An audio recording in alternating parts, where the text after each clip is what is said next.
हाँ तो देखो बच्चों, ये प्रश्नावली 6.3 है। इसका पहला सवाल कह रहा है कि त्रिभुजों के युग्म दिए गए हैं तो उनमें बताना है कि कौन सा युग्म समरूप है या कौन सा युग्म समरूप नहीं है। यदि युग्म समरूप है तो क्यों समरूप है, किसके आधार पे समरूप है, उसको बताना है और समरूप त्रिभुजों को सांकेतिक रूप में व्यक्त करना है। ठीक है, तो आइए देखते हैं। सबसे पहले ये पता होना चाहिए कि समरूप त्रिभुज कब कब होता है, इसकी क्या कसौटी है। तो आइए सबसे पहले हम देखते हैं समरूप त्रिभुज की कसौटियाँ, या ये कहा जाए समरूप त्रिभुज समरूप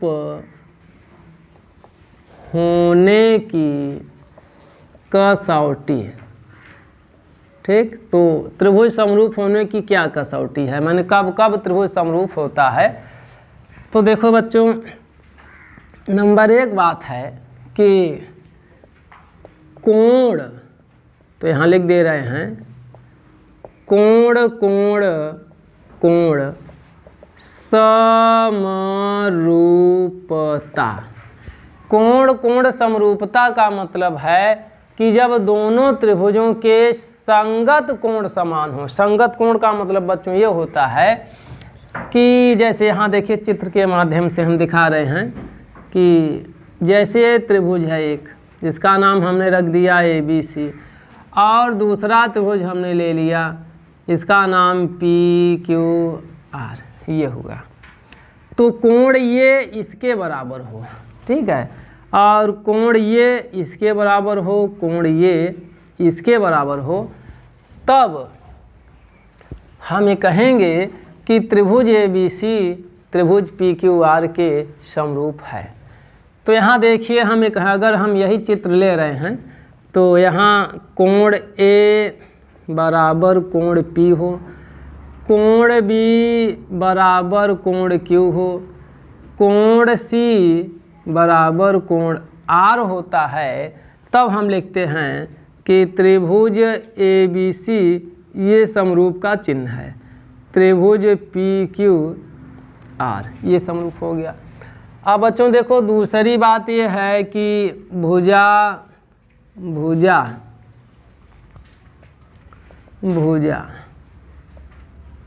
समरूपता। तो ये है भुजा समरूपता का मतलब है कि त्रिभुज की संगत भुजाएं जो हों वो अनुपातिक हों। अनुपातिक का मतलब है, हम इसी त्रिभुज में देख लेते हैं, इसी त्रिभुज में देखते हैं कि जैसे त्रिभुज ABC है तो AB जो है, त्रिभुज ABC की जो भुजा AB है वह त्रिभुज PQR की भुजा PQ के अनुपात में हो। मतलब ये कहने का है कि AB बटे PQ हो और यह बराबर हो BC बटे QR के, और ये बराबर हो CA बटे RP के। जब इस प्रकार की कंडीशन आती है कि उनकी संगत भुजाएं आनुपातिक होती हैं, तब बच्चों हम कहते हैं कि ये दोनों त्रिभुज समरूप हैं। तो देख लीजिए यहाँ, इसका सांकेतिक रूप क्या है, त्रिभुज ABC समरूप त्रिभुज PQR। तो दूसरी कंडीशन आपने देख लिया, दूसरी कसौटी आपने देख लिया। तो तीसरी कसौटी है भुजा कोण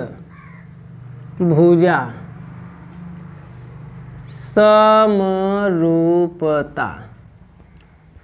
तो आइए इसी त्रिभुज में हम देखते हैं कि अब देखिए भुजा कोण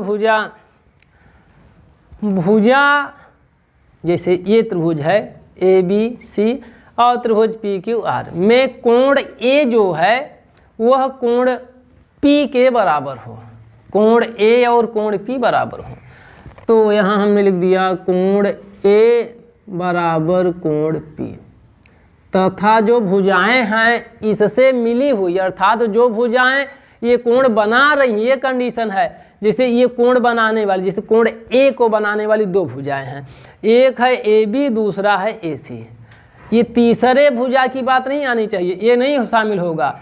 ए बी बटे पी क्यू, ए बी बटे पी क्यू बराबर ए सी बटे पी आर, ये अनुपात होना चाहिए। इस त्रिभुज और इस त्रिभुज में अगर हम देखें तो कोण ए का संगत कोण पी है, और इस भुजा ए बी और इस भुजा ए सी के द्वारा कोण ए बना है। उसी प्रकार से पी क्यू और पी आर के द्वारा कोण पी बना है। तो जब ये कोण बराबर हैं तो ये भुजाएं जो होंगी ये अनुपातिक होंगी, तो उस स्थिति में ये जो त्रिभुज होंगे दोनों ये समरूप होंगे।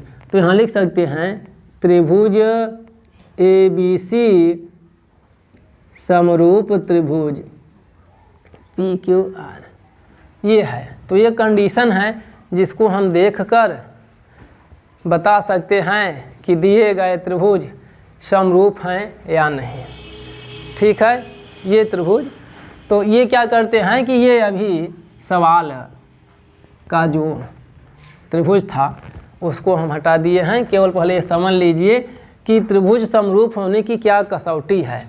तो ये पहली कसौटी, दूसरी कसौटी और तीसरी कसौटी हम एक ही त्रिभुज के एक युग्म से ही हम यहाँ आपको दिखाए हैं। ठीक है, तो आप इसको नोट कर लीजिए। फिर हम प्रश्न नंबर 1 का जो सवालें हैं कई पार्ट उसको हल करते हैं। बच्चों देखो, अब हम आपको पहले का फर्स्ट बताएंगे। इसके पहले आपने देखा तो दो त्रिभुज दिए गए हैं बच्चों। यहाँ हम पहले सवाल की देखिए, हैं तो कई सवाल नहीं, 6 सवाल हैं नंबर 1 में। तो हम पहला और दूसरा लिए हैं, एक साथ हम हल करते हैं इसे। तो पहले जो सवाल है तो 2 चित्र दिए गए हैं। एक त्रिभुज का नाम ए बी सी और दूसरे त्रिभुज का नाम पी क्यू आर है। तो यहाँ हमें ये दिखाना है कि दोनों त्रिभुज समरूप हैं कि नहीं। तो अभी अभी आपने ये देखा कि 2 त्रिभुज समरूप कब होते हैं, उसकी क्या कसौटियाँ होती हैं। तो बच्चों आपने देख लिया है। तो उसी के आधार पर हम ये सिद्ध करेंगे या दिखाएंगे। तो लेते हैं त्रिभुज ए बी सी तथा त्रिभुज पी क्यू आर में। ठीक है, 2 त्रिभुज लें, दोनों में क्या लिख रहे हैं हम, कोण ए बराबर कोण पी, ये दोनों बराबर हैं। कितने अंश के हैं, 60-60 के हैं। तो कोण बी बराबर कोण क्यू, ये 80-80 अंश के हैं। और फिर है कोण सी बराबर कोण आर, ये 40-40 अंश के हैं दोनों। तो देख रहे हैं कि इन दोनों त्रिभुजों के संगत कोण जो हैं वो समान हैं। तो इसलिए हम लिखेंगे त्रिभुज ए बी सी समरूप त्रिभुज पी क्यू आर। तो कहाँ से समरूप हुए, तो कहेंगे ए समरूपता से। ए का मतलब एंगल, ठीक। तो एंगल माने कोण, तो कोण कोण कोण से तीनों के कोण समान हैं। इसलिए किससे कह रहा है कि जिसका प्रयोग आप कर रहे हैं, ठीक, उस कसौटी का नाम भी लिखे। तो हमने नाम भी लिख दिया। ये त्रिभुज समरूप हैं, ये त्रिभुज समरूप हैं। ठीक। तो अब सेकंड पेयर में आते हैं। सेकंड जोड़ा जो है यहाँ देखिए, ये है। इसमें कोण नहीं दिया है, इसमें भुजाएं दी गई हैं और तीनों भुजाएं हैं। तो इसका मतलब है कि इसमें जो कसौटी लगेगी वो भुजा से संबंधित है। तो आइए देखते हैं यहाँ कि यह 2 है तो यह 4 है। यही ध्यान देना है कि अब क्या करेंगे, ए बी सी जो त्रिभुज है वह हम पी क्यू आर नहीं लिख सकते, या ऐसा नहीं हो सकता। देखिए ए बी जो है यह क्यू आर के बराबर, बराबर नहीं अनुपात में है, तो हम यहाँ लिखें ए बी बटे क्यू आर। तो ए बी का मान बच्चों 2, क्यू आर का मान 4, तो ये कट गया 1/2 आ जाएगा, यहाँ 1/2 फिर कामा लगाते हैं। फिर लेते हैं बी सी, तो ये बी सी है तो यहाँ लिखेंगे हम आर पी। तो बी सी का मान 2.5 और आर पी का मान 5, तो ये कहा जाए 2.5 है और ये 5, तो 1/2, 2.5 दूना 2.5 दूना 5 होता है, तो 1/2 1/2। अब बच्चों देखो यहाँ यही देख लेते हैं सी ए बटे पी क्यू, तो सी ए का मान है 3 और पी क्यू का मान है 6, तो ये हो गया 1/2 कटने पर, ठीक 1/2 आ गया। तो 1/2 1/2 1/2 अर्थात यहाँ हम लिख सकते हैं ए बी बटे क्यू आर बराबर बी सी बटे आर पी बराबर सी ए बटे पी क्यू बराबर क्या है 1/2 है, बराबर आ गया। तो हम लिखेंगे क्या, अतः त्रिभुज ए बी सी समरूप त्रिभुज क्यू आर पी। ये कहाँ से हुआ, तो कहेंगे यस यस यस समरूपता से। तो हम कहेंगे अतः ये त्रिभुज समरूप है। देखा आपने, तो इसे आप नोट कर लीजिए। हम 2 बता दिए हैं पहले का, अब तीसरा थर्ड और फोर्थ लेकर आए हैं। तो आइए देखिए इसका थर्ड क्या है, जो त्रिभुज हैं। तो थर्ड क्वेश्चन है पहले का, इसमें दिया हुआ है त्रिभुज यल यम एन और डी ई एफ। तो देखते हैं त्रिभुज यल यम एन और त्रिभुज यहाँ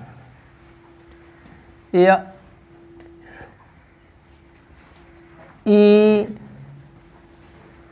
एफ डी में, तो यलयम बटे ई डी, या फिर हम कहें यलयम बटे ई एफ। तो यलयम का मान 2.7 है बटे 5। तो ये जो है 5 से अगर भाग करते हैं तो 5 × 5 = 25, 2 5 × 4 = 20 इतना आता है। और हम ये ले रहे हैं कि यम एन बटे एफ डी बराबर 2/6, तो 1/3 आ गया। ये बराबर नहीं है, ये बराबर नहीं है, तो हम यहाँ लिखेंगे अतः ये त्रिभुज समरूप नहीं है। तो चौथे में चलते हैं, तो लेते हैं त्रिभुज यन यम यल तथा त्रिभुज पी क्यू आर में, ठीक। तो हम यनयम ले, पहले यनयम यम बटे पी क्यू। NM बटे PQ। हाँ, NM बटे PQ न कह के, हाँ ठीक, हाँ PQ कह दे, ठीक है PQ। तो NM का मान 2.5 है बच्चों, और PQ का मान 5 है, तो कट जाएगा, तो 2.5 दूना 5 अर्थात 1/2 आएगा। फिर हम ले रहे हैं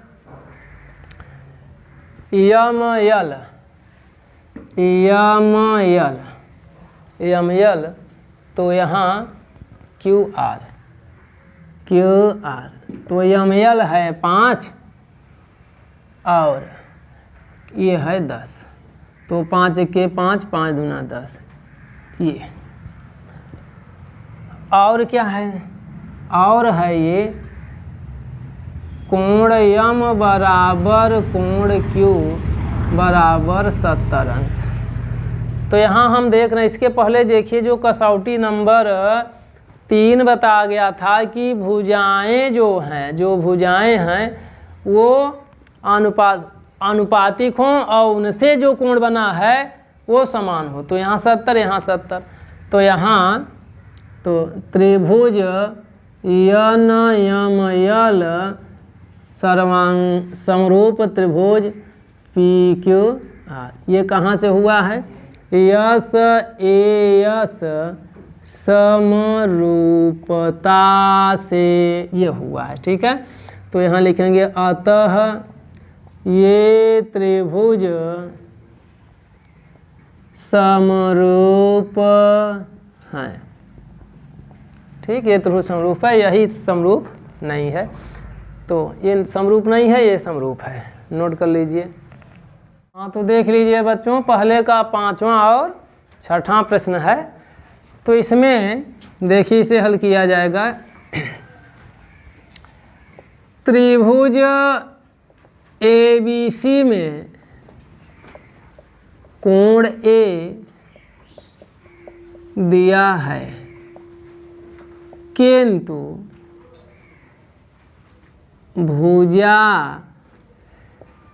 AC नहीं दी गई है, मतलब भुजा AC का मान नहीं दिया गया है, जबकि कंडीशन में यही आपको बताया गया है कि जो कोण बनेगा उन जिन भुजाओं के द्वारा बना हो वो पता होना चाहिए। जैसे यहाँ तो 80 दिया है, तो ये तो दोनों पता है, लेकिन इस त्रिभुज में एक भुजा पता है, दूसरे का पता नहीं है, जिसके माध्यम से कोण बना है, इसलिए ये समरूप नहीं है।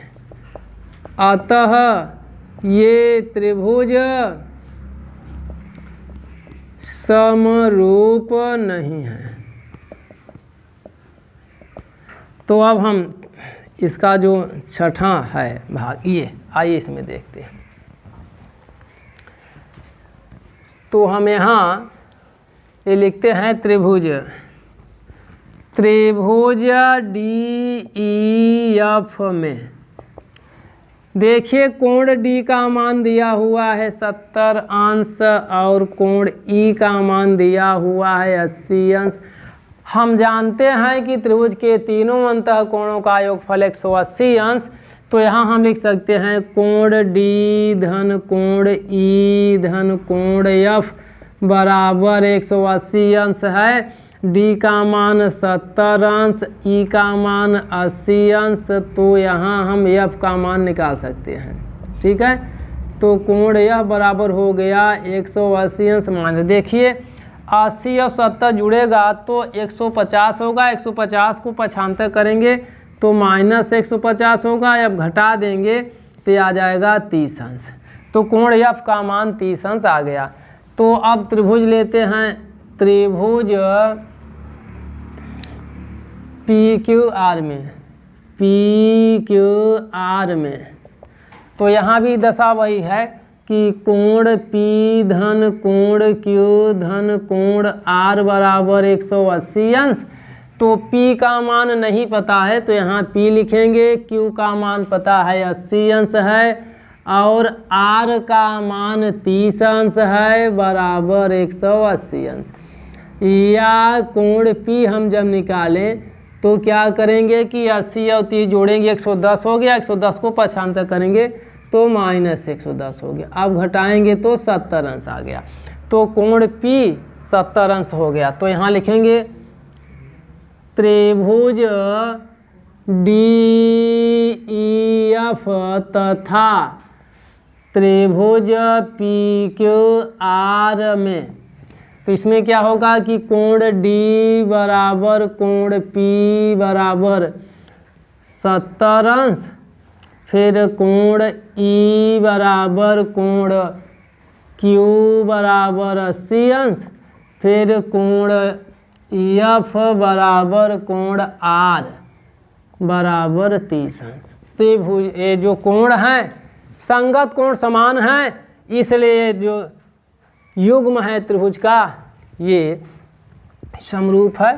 तो यहाँ लिखेंगे ये त्रिभुज DEF, ये समरूप का चिन्ह है, ये समरूप का चिन्ह ये, और त्रिभुज PQR, तो ये कहाँ से हो गया, तो ये लिखना पड़ेगा A समरूपता से, यहाँ लिख देते हैं अतः ये त्रिभुज समरूप हैं, समरूप हैं। ठीक, ते समरूप हो गए, नोट करिए। तो प्रश्नावली 6.3 का प्रश्न नंबर 2 है, ये आकृति दी गई है। इसमें देखिए कह रहा है कि जो त्रिभुज ODC, ये जो त्रिभुज है इस त्रिभुज के समरूप है। तो समरूप है तो जो संगत भुजाएं होती हैं वो समान होती हैं, समान नहीं, संगत भुजाएं नहीं, संगत कोण समान होते हैं, भुजाएं समानुपाती होती हैं। तो और एक बात और है कि BOC 125 दिया हुआ है, CDO ये 70 दिया, हमसे कह रहा है DOC माने ये कोण ज्ञात करना है। देखो बच्चों, ये कोण ज्ञात करना कह रहा है, और DCO माने ये कोण कह रहा है, और कह रहा है कि कोण OAB बच्चों ये कह रहा है। तो हमें 3 कोण ज्ञात करना है। ठीक है, तो देखिए एक बात यहाँ यह आप देखेंगे कि यहाँ जो ये रेखा BD है हम इसको कैसे ज्ञात करें, ध्यान दीजिएगा। बात यहाँ यह है कि एक सीधी रेखा है, अब एक सीधी रेखा के एक तरफ, उस तरफ या इस तरफ जो कोण बनते हैं, सीधी रेखा के एक तरफ जितने कोण बनते हैं ये दोनों हम जोड़ें तो 180 होना चाहिए। ठीक है, क्योंकि सीधी रेखा पर 180 अंश का कोण बनता है। बात इस चित्र की है तो यहाँ 2 कोण हैं, एक है 125 और दूसरा ये है। तो अगर सीधी रेखा है तो दोनों को जब जोड़ेंगे तो 180 होना चाहिए। तो यहाँ हम लिखेंगे कि 125 अंश प्लस इसका नाम रखा जाए क्या रखेंगे, DOC, कोण DOC बराबर 180 अंश, ये नाम है।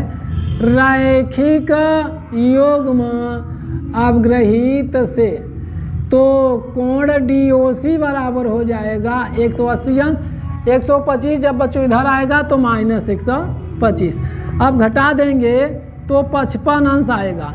कोण DOC का मान 55 अंश, एक तो आ गया। अब DCO देखिए, त्रिभुज COD में हम त्रिभुज COD लेते हैं, COD तो त्रिभुज के तीनों अंतःकोणों का योगफल क्या होता है, 180 अंश होता है। तो हम तीनों कोणों को लिख लेते हैं। तो ये तो अभी ज्ञात किया गया, कितना आया, 55 अंश। तो यहाँ लिख देंगे 55 अंश और प्लस ये 70 है और प्लस इस ये है DCO, कोण DCO बराबर 180 अंश।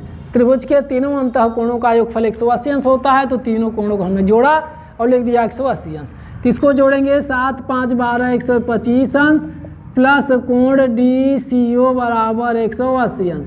तो यहाँ कोण DCO का मान निकालेंगे तो 125 को 75 करेंगे, 180 अंश माइनस 125 अंश घटाएंगे तो ये 55 अंश आ गया। ठीक है, ये 55 अंश आ गया। अब हमें यह ज्ञात करना है ओ ए बी, यह कोण ज्ञात करना है। अब बात यहाँ ये आती है, ध्यान दीजिएगा कि त्रिभुज ओ डी सी समरूप त्रिभुज ओ बी ए ये ज्ञात है हमें। तो आइए यहाँ देखते हैं। यहाँ देखिए, ध्यान दीजिएगा, देखिए नाम देखना है आपको। ओ डी सी, ओ के बाद डी है और डी के बाद सी है। उसके बाद दूसरे त्रिभुज में क्या है, ओ बी ए। इसका मतलब है कि यह कोण जो है इसके संगत है और यह कोण इसके संगत है। तो समरूप त्रिभुज में क्या होता है कि जो संगत कोण होते हैं वो समान होते हैं। तो यहाँ देखिए सी के संगत क्या है, ए, जो कि हमने आपको वहाँ दिखाया। तो आइए लिख देते हैं, कोण डी सी ओ बराबर कोण ओ ए बी। ये डी सी ओ जो है वो किसके बराबर है, ओ ए बी के। ठीक, डी सी ओ कहें और चाहे आप इसको ओ सी डी भी कह सकते हैं, ठीक है ना। तो यहाँ डी सी ओ का मान 55 आया है। चूँकि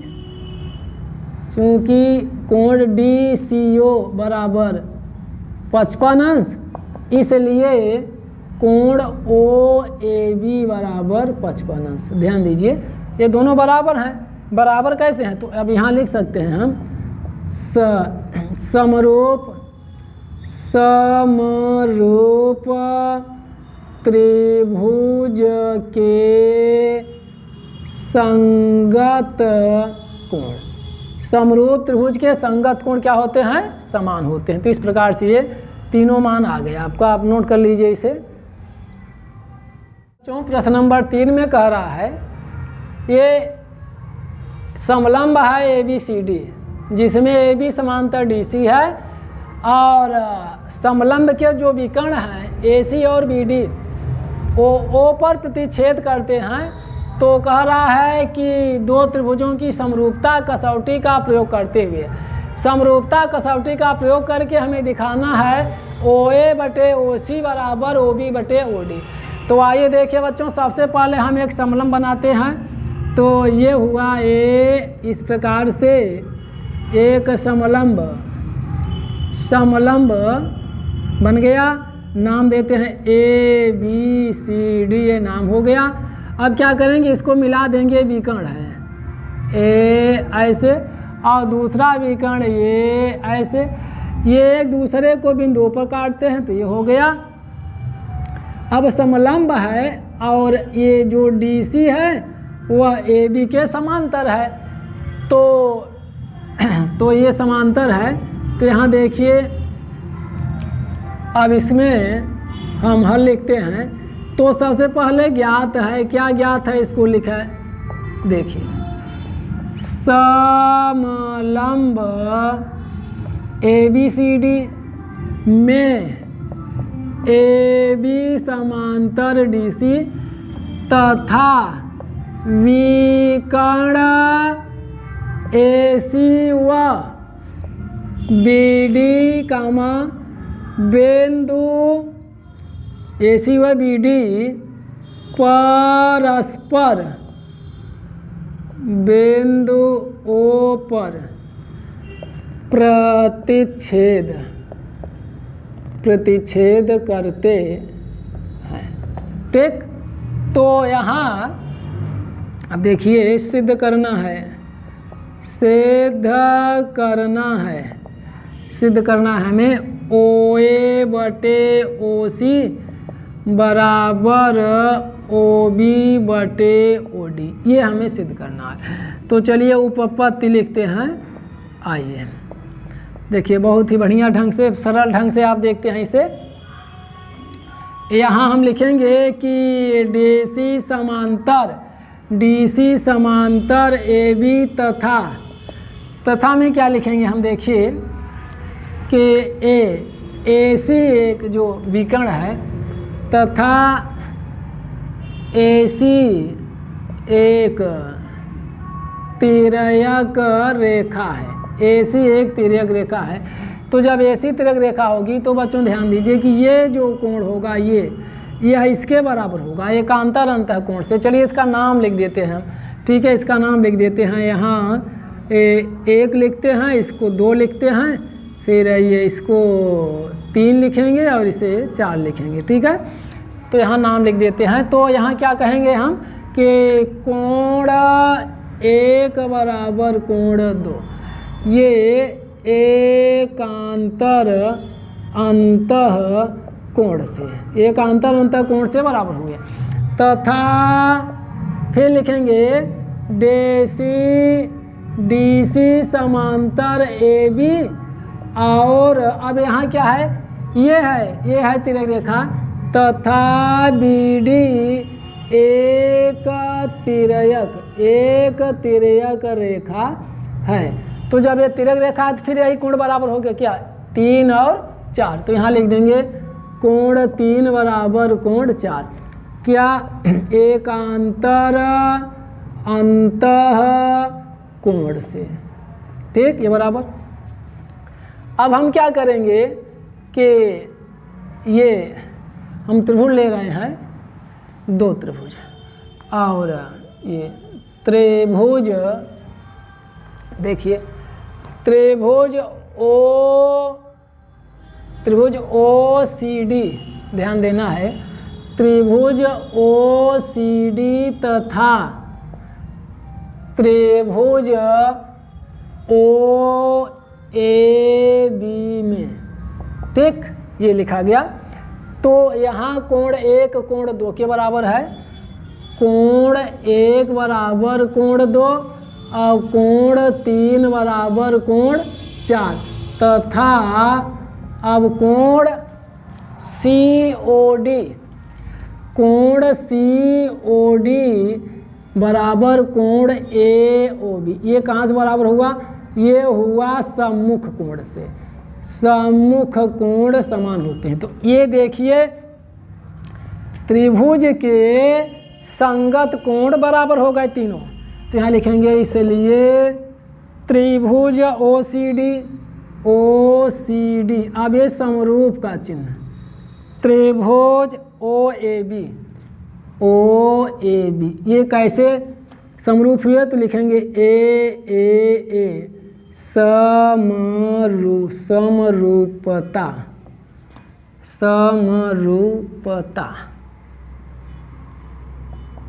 से, समरूपता से, समरूपता से, तो समरूप हो गए।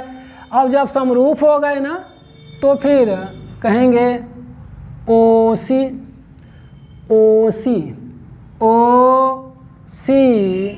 बटे OA बराबर, अब क्या कहेंगे OD बटे OB। इसी को हम क्या करेंगे, उलट देंगे, अंश को हर कर देंगे और हर को अंश कर देंगे, ठीक है। तो OA बटे OC बराबर OB बटे OD। देखिए यही कह रहा था, यही सिद्ध करना है। तो नोट करिए, ये सिद्ध हो गया, यही सिद्ध करना था, हेंस प्रूव्ड हो गया।